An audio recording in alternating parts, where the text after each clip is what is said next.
Mistähän mahtaa olla kysymys, kun vannoutuneet mersumiehet istuvat Ladan rattiin ja vielä ihan julkisesti ajelevat ympäri Suomea? No kaikki alkoi oikeastaan siitä, kun Lada karkasi käsistä ja muuttui hyväntekeväisyyden välineeksi. Lappeenranta, Helsinki, Turku, Tampere, Jyväskylä ja Seinäjoki. Siinä Viestiladan viime torstai-iltaan saakka kertynyt reitti. Viesti sai alkunsa, kun tohmajärveläinen mersumies tilasi Venäjältä talveksi itselleen Ladan. Ongelmaksi syntyi Ladan siirtäminen Lappeenrannasta Tohmajärvelle.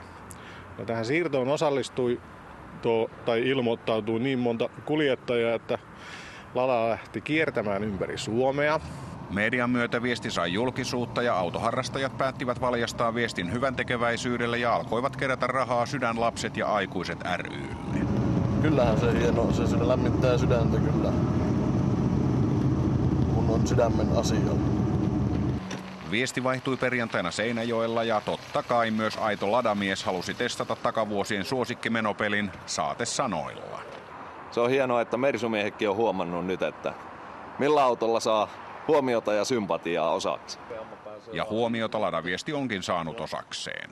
Lada-viestiketjua on foorumilla luettu jo lähes 40 000 kertaa. Viestilada jatkaa kymmenien kuskien voimalla nyt Nordkappiin ja takaisin.